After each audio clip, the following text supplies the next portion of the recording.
عمر رضی اللہ تعالیٰ عنہ کا دربار لگا ہوا تھا۔ ایک شخص کو لایا گیا، لوگوں نے کہا کہ یہ مجرم ہے، اس نے فلاں کے باپ کا قتل کیا ہے۔ حضرت عمر فاروق رضی اللہ تعالیٰ عنہ نے اس اجنبی شخص سے پوچھا، کیا یہ صحیح کہہ رہے ہیں؟ کیا ماجرا ہے؟ اس اجنبی شخص نے کہا کہ امیر المؤمنین، ہاں میں نے اس کے باپ کو قتل کیا ہے، لیکن جان بوجھ کر قتل نہیں کیا۔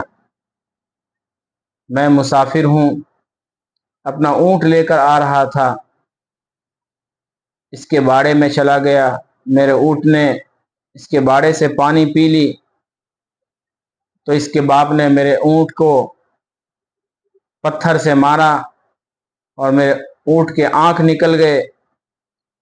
مجھے جو غصہ آیا، میں نے وہی پتھر اس کے سر پر دے ماری، اور میں نے جان بوجھ کر اس ارادے سے نہیں مارا تھا کہ میں اس کا جان ختم کر دوں۔ میں نے پتھر اٹھایا، اس کے سر پر دے مارا، اور وہ پتھر ایسے لگی کہ وہ جاں بحق ہو گیا۔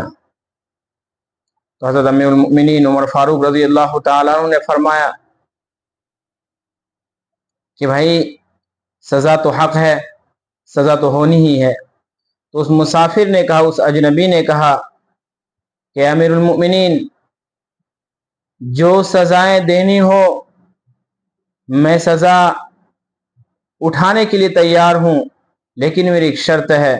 وہ شرط یہ کہ میرے ذمے میرے بھائی اور کچھ لوگوں کے کچھ رقم ہے جو میں نے رکھا ہوا ہے، وہ امانت ہے۔ آپ مجھے 3 دن کی مہلت دے دیں، میں وہ امانت واپس کر کے آ جاؤں، پھر آپ جو سزا دیں گے میں تیار ہوں اس کے لیے۔ حضرت امیر المؤمنین نے فرمایا کہ تجھے مہلت تو دی جائے گی، لیکن شرط ہے کہ تو کسی کو ضامن بنا کے جا، تیری کوئی ضمانت اٹھا لے، کوئی تیرا ضامن بن جائے۔ تو اس نے دائیں دیکھیں بائیں دیکھے، کوئی شناسہ نہ ملا، کوئی پہچان والا نہ ملا، کیونکہ وہ مسافر تھا، اجنبی تھا۔ جب دیکھا دائیں بائیں جانب سے کوئی شناسہ، کوئی کھڑا نہ ہوا ضمانت دینے کے لیے، تو حضرت ابو ذر غفاری رضی اللہ تعالیٰ عنہ نے عرض کیا، امیر المؤمنین، میں اس شخص کا ضامن بنتا ہوں، میں اس شخص کی ضمانت دیتا ہوں۔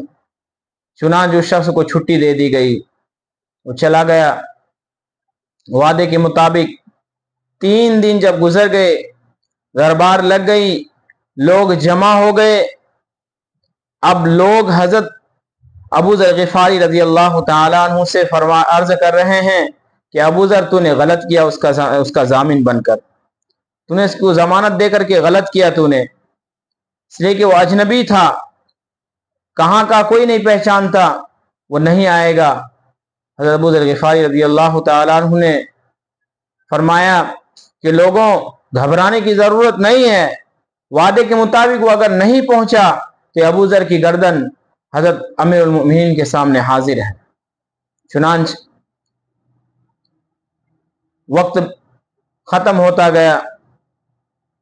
اب لوگوں نے دیکھا کہ دور سے دھول اڑتا ہوا، گرد و غبار اڑتا ہوا نظر آ رہا ہے۔ جب وہ گرد و غبار چھٹے، تو چہرہ ظاہر ہوا، تو دیکھا کہ وہی شخص ہے۔ مجلس میں حاضر ہوا، حضرت امیر المؤمنین کے سامنے پہلے تو اس شخص نے معافی چاہی کہ یا امیر المؤمنین، مجھے کسی کام سے کچھ دیری ہو گئی، اس کے لیے میں معافی چاہتا ہوں، اب جو سزا دینی ہے آپ دیجئے، میں حاضر ہوں۔ تو حضرت امیر المؤمنین عمر فاروق رضی اللہ تعالیٰ عنہ نے حضرت ابو ذر غفاری رضی اللہ تعالیٰ عنہ سے پوچھا کہ اے ابو ذر، یہ تو اجنبی تھا، مسافر تھا، اسے کوئی جانتا نہ تھا، تو نے اس کی जमानत दे दी, अगर ये ना आता तो तेरी गर्दन मारी जाती।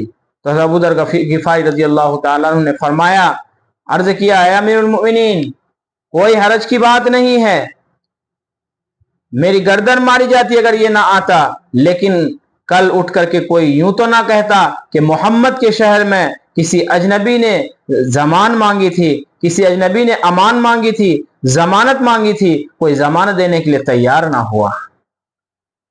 उस अजनबी से हजरत अमीरुल मोमिनीन उमर फारूक रज़ी अल्लाह ताला अन्हु ने फरमाया कि तू बता, तू तो अजनबी था, तुझे जानता कोई ना था, तू ना भी आता तो तुझे कोई ढूंढने ना जाता, तू क्यों चला आया? तो उस अजनबी ने जो बात कही वो सुनने के काबिल है। उस अजनबी ने जो बात कही वो बात ये था कि अमीरुल मोमिनीन, मैं ना आता तो कोई हरज की बात न होती, लेकिन हमेशा के लिए लोगों का भरोसा एक अजनबी के ऊपर से उठ जाता, लोगों का भरोसा एक अजनबी के ऊपर से उठ जाता। तो यूं हुआ करता था पहले के मुसलमान। आज हमारे हालात देख लें कि हमारे हाल क्या बना हुआ है। हम वादा कुछ करते हैं, जबान कुछ करते हैं, और हमारा अंजाम और हमारा रवैया उसके खिलाफ होता है। अमीरुल मोमिनीन उमर फारूक रज़ी अल्लाह ताला अन्हु सफर में थे, यरूशलेम की तरफ सफर फरमा रहे थे अपने नौकर असलम रज़ी अल्लाह ताला अन्हु के साथ। तो बारी बारी आप सवार होते, यानी बारी बांधी थी कि कुछ अरसा तक मैं सवार होऊंगा, फिर कुछ अरसा तक असलम सवार होगा।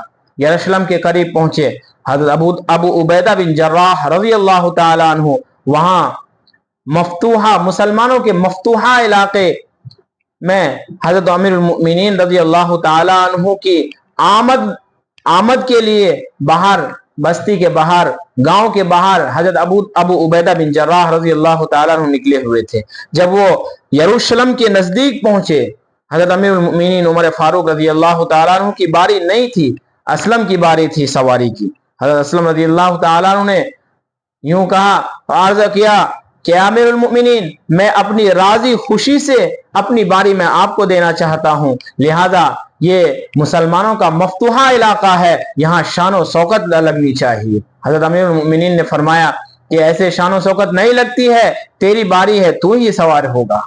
चुनांचे हजरत अमीरुल मोमिनीन ऊंट की नकीर पकड़कर आ रहे थे, आगे आगे चल रहे थे, तो देखा हजरत अबू उबैदा बिन जर्राह रज़ी अल्लाह ताला अन्हु को लोगों ने कहा कि अबू उबैदा, तुम हमें इससे डरा रहे थे, ये तो कोई हमें तुम इससे डरा रहे थे, ये तो कोई हबशी लग रहा है, इसका नाक कितना बड़ा है, इसका नाक, होठ कितने मोटे मोटे हैं। हजरत अबू उबैदा बिन जर्राह रज़ी अल्लाह ताला अन्हु ने फरमाया कि लोगों, तुम धोखा खा रहे हो, ऊंट की नकीर जो खींच कर है वो हमारा सरदार है, ऊंट पर जो सवार है वो हमारा सरदार नहीं है। हाँ, ऐसे थे हमारे अमीरुल मोमिनीन, और ऐसे थे पहले के बादशाह, और ऐसे गुजरे हैं हमारे पहले के जो ईमान वाले थे, हमारे पहले जो सहाबी रज़ी अल्लाह अन्हुम अजमईन जो थे, इस तरीके से हमें रवैया इख्तियार करके दिखाया है। आज हम उनके नक्शे कदम पर चलते हैं? जरा बताएं। आज हमने पसे पुष्ट डाल दिया है, आज हमने उन सारी बातों को भुला दिया है। आज हर शख्स यही चाहता है कि भाई अपने आप के लिए जितना हो जाए बेहतर है, किसी और की कोई फिक्र नहीं रहती है। वो कहते हैं ना इंग्लिश में, आई एम समथिंग, कि मैं ही कुछ हूं, मेरे अलावा कुछ नहीं है। लेकिन हमारा ईमान, हमारा इस्लाम, हमारा तरीका, हमारे सरदार मोहम्मद सल्लल्लाहु अलैहि वसल्लम ने हमें ये तरीका नहीं बतलाया है। हमें तो ये बतलाया है कि भाई गुलामों के साथ भी अच्छा रवैया इख्तियार किया जाए। हमें यह बतलाया गया है कि गुलामों के साथ भी हमदर्दी का मामला किया जाए, नौकरों के साथ भी हमदर्दी का मामला किया जाए, मजदूरों के साथ भी हमदर्दी का मामला किया जाए, अपने छोटों पर शफकत का मामला किया जाए, बड़ों से रहमो करम के साथ मामला किया जाए। ये हमारे नबी ने हमें सिखाया है, ये तरीका हमें बतलाया है अल्लाह के रसूल सल्लल्लाहु अलैहि वसल्लम ने।